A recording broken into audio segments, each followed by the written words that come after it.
I'm from Nigeria, and I want to share with you an essay from a British journalist on my part of my country. It's called the Niger Delta, and in the Niger Delta, we have oil.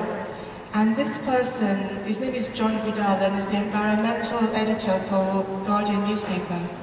He said, "We reached the edge of the oil spill near the Nigerian village after a long hike through cassava plantations.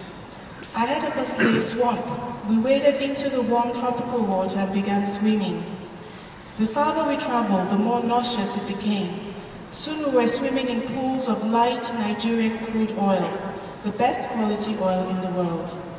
One of the many hundreds of 40-year-old pipelines that crisscross the Niger Delta had corroded and spewed oil for several months. Forest and farmland were now covered in a sheen of greasy oil. And the village leader said, 'We lost our nets, pots, and fishing pots. This is where we fished and farmed. We have lost our forest.'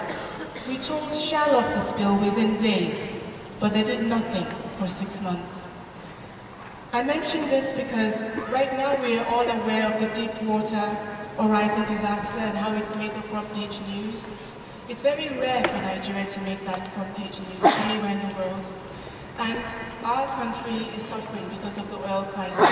The energy that you need for the industrialization process that has brought such prosperity for much of the West has been at the cost of many people in my part of the world who are now among the world's poorest people, living in damaged environmental ecological conditions. Luis Moreno Ocampo, who was visiting Uganda recently, another country in Africa, and is the chief prosecutor for the International Criminal Court, said, "In Africa, what I feel is that there are some leaders who are trying to change, and some leaders who are opposing the change, and that's the tension. And it's in that tension that I've lived my life for about the last 20 years. 20 years ago, my father decided to run for politics in my country, and he said he was campaigning so that Nigerian people would say farewell to poverty. And he won as president. Following his election, the military decided that they didn't want this change, and they put him in jail in solitary confinement for 4 years. My mother campaigned and was gunned down by the soldiers, and after 4 years, my father was poisoned and he died in prison.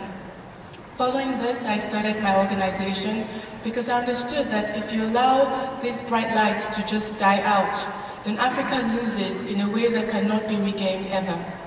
Africa's change must come from within and must come from African people. And so I started this organization to help African women to begin to be the voices for change on the continent. We've trained over 8,000 people in Nigeria, and we train across Africa as well, working with partners. And as we do this work, every time that we go around the world, we hear people talking about Africa, and they say, "Oh, the politics is the problem." And I want to say to you, yes, there are problems in politics, but there are people who are trying to make the change. And we need our friends in Western countries, in the countries around the world who depend on Africa for its resources, for its natural resources, to now look to Africa and stand in solidarity with its people. In this room is the Youth Employment and Sustainability Coordinator for Nigeria. Her name is Pamela Braid. She was an alumni of my leadership program of my organization. Pamela went into the Niger Delta when that place was teeming with young people so angry at the injustices that they took up arms. And she became a part of the Amnesty Committee to work to disarm those young people in the Niger Delta.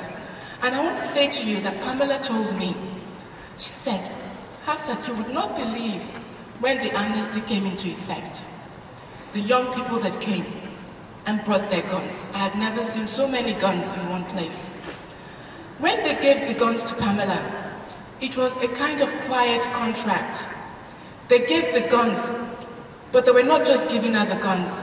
In exchange for those guns, they expect her to be able to offer solutions to employment, to help them restore dignity in their communities. This is a challenge for you. Many of the Nigerian delegates that were meant to be here could not come because they were not given visas. This is okay. There are those that are here, and they have a quiet commitment They're expected to deliver certain solutions to the people in Nigeria. They must not return empty-handed. Please look for them, look for the other Africans, work with us. We are the voices for tomorrow.